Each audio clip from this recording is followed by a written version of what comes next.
One of the first things that pilgrims would have seen upon reaching present-day America would have been water on the rocks. It seems only appropriate then that water on the rocks has also become a popular American drink. And I'm not talking about seaweed-infested water from New England, I'm talking about water served with ice. Of course, I use the example of water to service a really great pun. But honestly, Americans put ice in almost everything, from cocktails to mocktails, from coffee to tea. They even sell bags of it at the petrol station. And to people in my homeland of Britain, where frozen water is used far more sparingly, America's ice cube culture can at times seem like an obsession. So, is it? And why do Americans insist on bulking up their liquids with more liquids, albeit solid ones? Well, as a British person myself who moved to the United States, such questions have been at the forefront of my mind this summer, not least because my wife and I recently got an ice making machine. Shut up, it's great. And if you would like this machine of a YouTube channel to reach 1 million subscribers and you haven't yet become one yourself, do that now! In the meantime, here are some of the actual reasons that Americans love their ice, some of which might surprise you.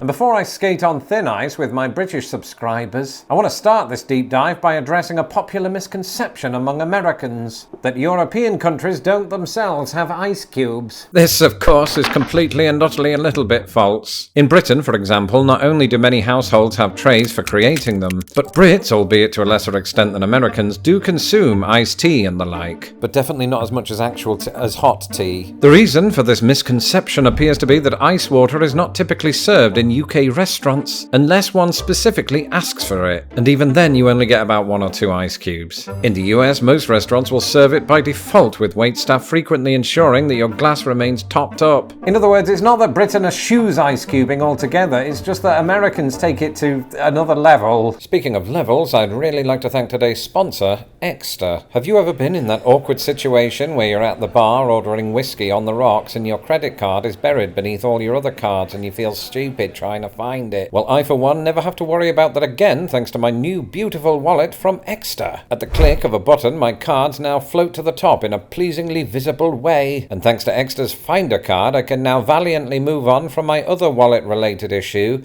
never being able to find it. Using Apple Find My, you can track the whereabouts of your wallet before it's taken by the sorts of people who did the same to mine in the Great Wallet Incident of 2011. And Extra's summer sale is offering 25% off. Using the code LOST will unlock further discounts. The details are in my description below. Now, I know what some of you might be thinking. Lawrence, this video should have been over in 20 seconds. The answer is simple. Americans just like to be different. And while that seems to be the default perception toward most things America, I've read enough to know that this belief doesn't always hold water.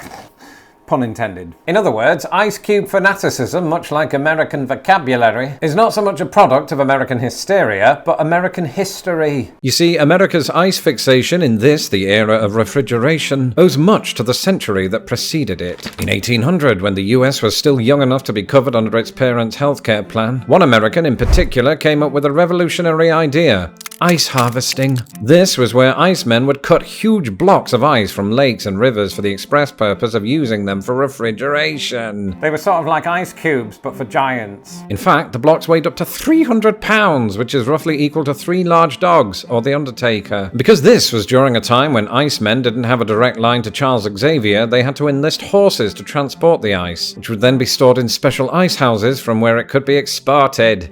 And why am I telling you this in 2024? Because for the next century and a half, ice harvesting became a massive industry in the United States. It was the brainchild of Bostonian businessman Frederick Tudor, who would later be dubbed the Ice King, despite Boston only recently saying it didn't want a monarch. Tudor made an absolute fortune selling to other countries ice harvested in New England, further adding substance to my water on the rocks joke from earlier. In fact, by the 1880s, ice was America's second largest export after cotton. Among the beneficiaries were Cuba, India, England, and most notably Norway, which subsequently began its own ice harvesting industry. And of course, ice harvesting gradually benefited American society. Indeed, it was known as ice harvesting because ice was literally considered a crop. At first, this crop would be distributed to the wealthy who would use it to preserve meat and beverages, something that was of particular importance during those hot summer months. But as the century wore on, ice was made available to businesses up and down the country. It revolutionized various food markets because it meant that meat, fish, and vegetables could be more easily stored and transported without rotting. Moreover, by the 1860s, when Tudor was busy seeking revenge against his barber, 2/3 of homes in Boston and New York received ice deliveries on the daily. America presumably had so much ice that the only natural next step was to start putting it in drinks. Don't believe me? Well, American author Mark Twain, who was obsessed with technological invention, not only himself confirmed it, but cited it as a uniquely American practice. I think that there is only one thing that can be called by the wide name American, that is the national devotion to ice water. That sounded exactly like him. Like Twain, ice harvesting continued on into the 20th century, along with ice cubes. Indeed, it was during the Great Depression that America gave us the first flexible ice tray. Today, of course, these are normally made of plastic, but back then, metal trays were all the rage. Around the same time, General Electric rolled out the so-called monitor-top refrigerator, the world's first mass-produced residential fridge. And the rise of the personal refrigerator soon led to the mass production of its cousin, the freezer. By 1948, around 90% of American homes were equipped with a fridge. Compare this to Britain, still reeling from the economic effects of World War II, where only 2% of homes could say the same. And the refrigeration boom ultimately meant two things. Number one, America's love of ice cubes had now reached a level of convenience that would have made Mark Twain do this with his face. And number two, by the middle of the 20th century, the ice harvesting industry, which had then existed for 85% of US history, died out overnight. In doing so, it left behind a legacy still felt by the global food industry today. But it also played a central role in establishing America's warm relationship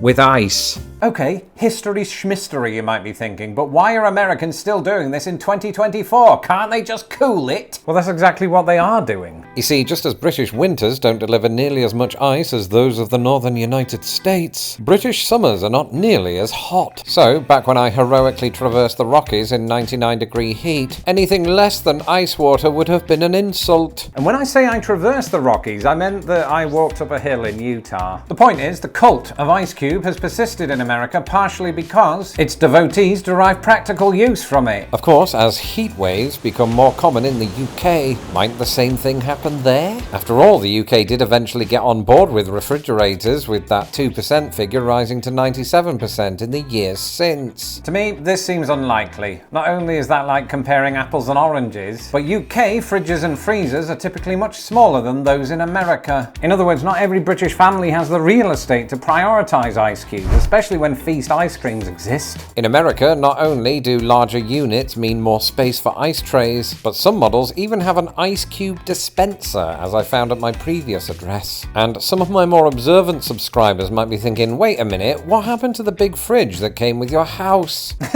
We're not 5 people, it had to go. Which is why we got a smaller fridge and an ice making machine. However, all of this talk of four-sided objects got me thinking, perhaps the ultimate reason that Americans love ice cubes is that Americans also have a broader love of rectangles. Under a flag that boasts more rectangles than, say, 99% of all of the countries in the world, in a country of rectangular counties, some of which form rectangular panhandles or knitted quilts, or the utilization of land in America as illustrated by Forbes. In cities of rectangular neighborhoods in which rectangles live side by side in total harmony, there are rectangular lawns containing circular fire pits for safety reasons, but in the rectangular houses, there are rectangular kitchens with their rectangular freezers, with rectangular trays, with smaller rectangular trays that make rectangular ice. And if you haven't seen my video on 6 food dishes I only discovered after moving to America, you'll do that next. Until the next video, goodbye.